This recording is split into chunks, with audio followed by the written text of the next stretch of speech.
my story coming to the congregation is quite interesting because when I was young, we didn't have any Sisters of SIon, of Our Lady of SIon, in where I lived. I lived in Newcastle on Tyne, which is on the northeast coast of the UK. And I was educated by nuns, many nuns, different types of orders. And we did have at that time what we called a vacations exhibition. And that was on the town moor in Newcastle. And everybody came with their wares. They all had their own little tables and things, and you went to have a look. And I went. And I was interested in SIon because my friends at school were Jewish. And our head girl was Jewish. And although it was a Catholic independent school. And I knew that this order was a bit different to the other orders. So that was my first sort of link with SIon.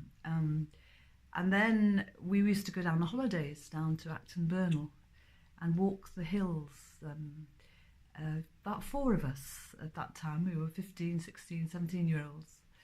And I loved it. I just loved it. So when I was 18 and it was time to sort of think about what I was going to do, I chose to join the Sisters of SIon. And it was a completely different life to what we live now. And I was thinking as I just walked around the block, what an adventure it's been. We were talking about, this love relationship, God's love of us. And it's been like a journey of love and an adventure, never quite sure what's going to happen. When I was on my 30-day retreat, they called me just around the corner, because I'd take them out for long walks and I'd say when they were getting tired, it's all right, it's just around the corner. And they knew damn well it wasn't. And I knew damn well it wasn't. But it kept us going. So I suppose that's part of the way I see my life has been that. Each time you take one step and God takes you a little bit further and a little bit further. And it's in that journeying. Now Francis has said, Pope Francis, he's talked about holiness. And he says holiness is steadfastness. It's sort of sticking to the journey, keeping on the road. And that's what I feel has happened in my life in a way. It's that sort of journey of steadfastness, because I've just finished 50 years. I've just had my Golden Jubilee and I can't believe it. I really can't believe it. I also can't believe what I've lived in that time. I've seen more of the world than any of my family have. I've become part of something that's international, and also the sisters are, our founder Theodore said, we should all have hearts as big as the world. And I feel that's what's happened in a way. From a very small beginning there, it's grown and grown, and there is that sense of, yeah, I'm part of something huge now, a little tiny part, but an important part. And each of us just has our little bit to do. And if we do our little bit, it makes a difference to the whole. I suppose that's part of what I feel about the journey. And I have to say I am so grateful, and it's brought great joy and great happiness.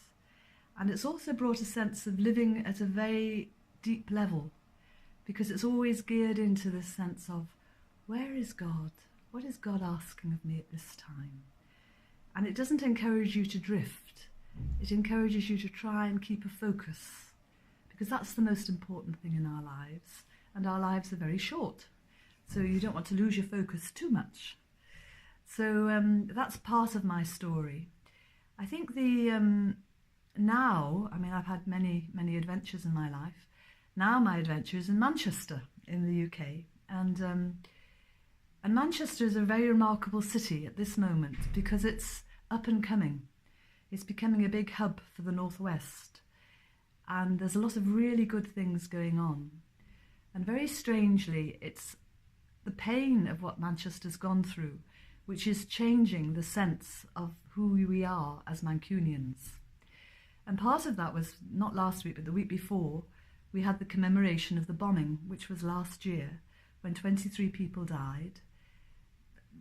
Over 200 were very badly injured, many of them with life-changing injuries. And they say at least 900 have had to go for trauma counselling because there were all these young people. And what that terrible event did, very strangely, it brought out the very best in human nature. So there were some wonderful things that happened.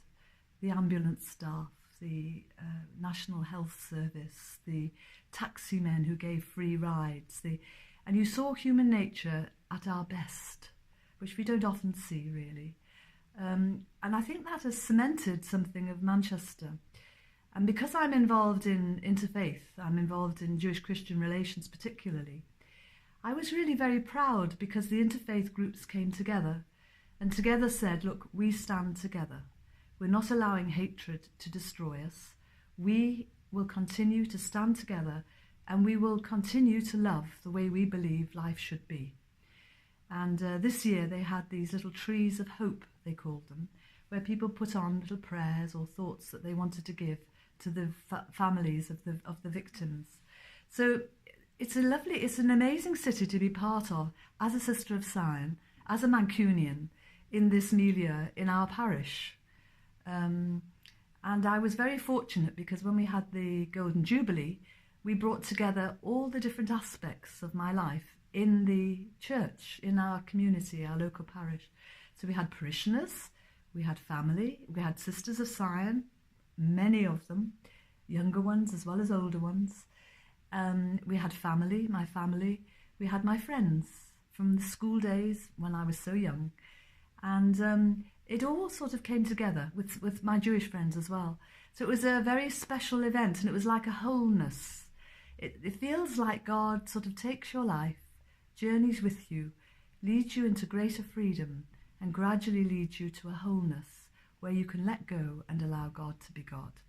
So I think that's where things are at the minute for me. And I'm very grateful for the fact that I've been involved very much both within the congregation and outside of the congregation, but in our holding this faithful love of the Jewish people before the world, because it's made us step out of the comfort of Catholicism to meet other faiths that are very different to us, even though we might have started together.